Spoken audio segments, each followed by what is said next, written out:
Lanciano, la ville du miracle eucharistique le plus impressionnant de tous les temps.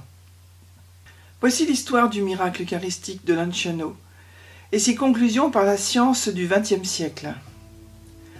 À travers certains des plus prodigieux miracles que l'homme ait jamais pu témoigner, entre autres à travers les miracles eucharistiques, miracles divins qui démontreront à maintes reprises la présence réelle de Jésus dans le Saint-Sacrement de l'autel.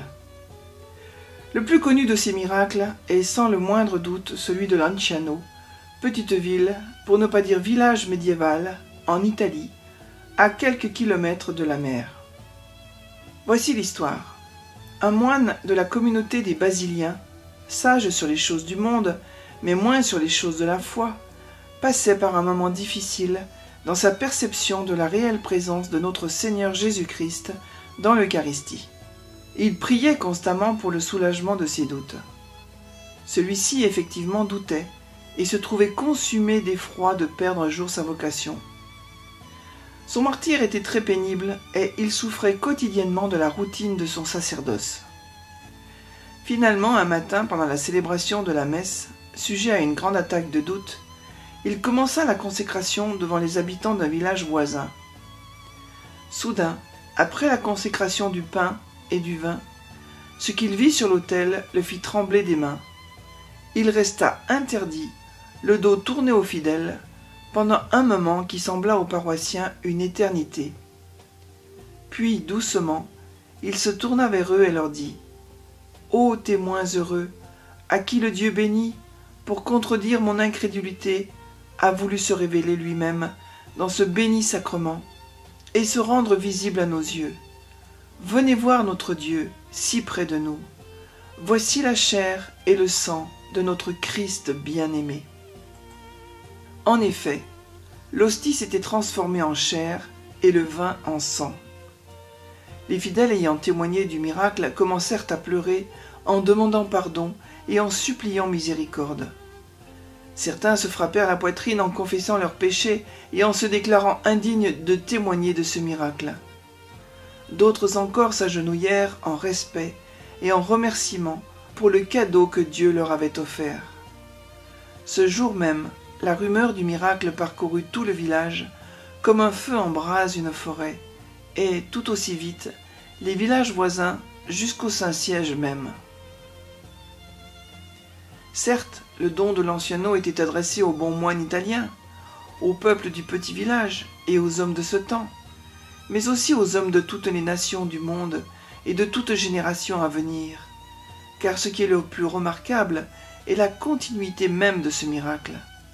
Ce miracle demeure visible pour tous, pendant une période de 13 siècles, sans toutefois le moindre usage d'un quelconque produit de conservation ou de substance chimique permettant à la chair et au sang de rester frais.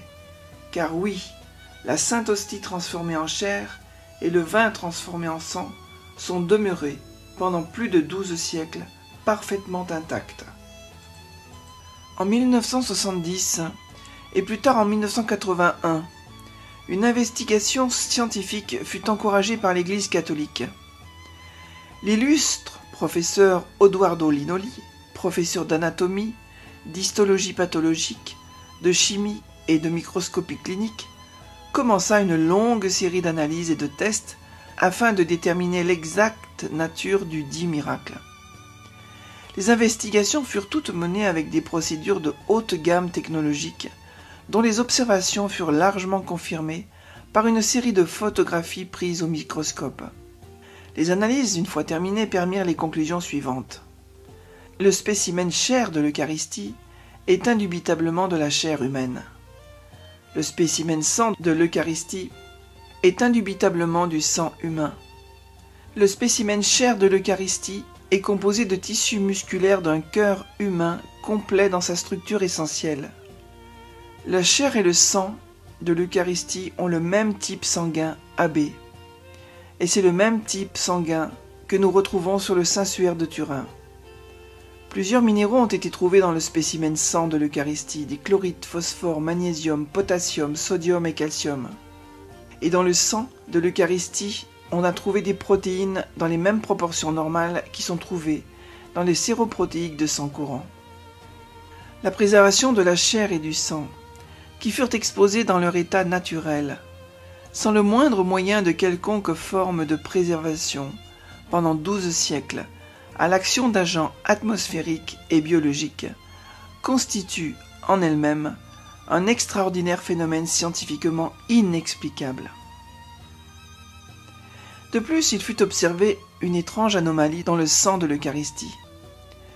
Une fois liquéfié, le sang eucharistique de Lanciano garde toutes ses propriétés chimiques et physiques sans toutefois se détériorer sous une forme quelconque. En effet, normalement, 15 minutes après l'extraction d'un sang humain ordinaire, toutes les activités biologiques périssent irrémédiablement. Cependant, le spécimen de Lanciano, en tout moment, conserve toutes ses propriétés biochimiques intactes. La science, malgré son incapacité à expliquer ce phénomène, a donné une réponse on ne peut plus réfléchie sur l'authenticité du miracle eucharistique de Lanciano. Celle-ci avoue, peut-être avec amertume, que tous les résultats d'analyse constituent une violation absolue des lois de la physique. Un autre fait inexpliqué s'est également produit le 17 février 1574 devant l'archevêque Rodriguez et une nombreuse assemblée. Les caillots de sang sont de grosseurs différentes, mais pesés individuellement, leur poids est identique à la somme des 5 caillots réunis. Le Seigneur voulait-il ainsi nous montrer ce que l'Église enseigne? Le Christ est totalement présent dans chacune des plus petites parcelles de l'hostie consacrée et dans la plus petite goutte du vin consacré. Prière de Lanciano. Ô Jésus, pain vivant descendu du ciel, qu'immense est votre bonté. Pour soutenir notre foi dans votre présence réelle dans l'Eucharistie, vous avez daigné, avec un miracle inouï, changer tout à coup les espèces consacrées du pain, du vin, en chair et en sang. Elles se conservent dans le sanctuaire eucharistique de Lanciano. Augmentez toujours plus notre foi en vous, Seigneur présent dans le sacrement. Faites que, brûlant d'amour pour vous, nous venions chercher le réconfort dans les dangers, dans les nécessités et dans les angoisses, uniquement à vos pieds, ô divin prisonnier de nos tabernacles, ô source inépuisable de toute grâce.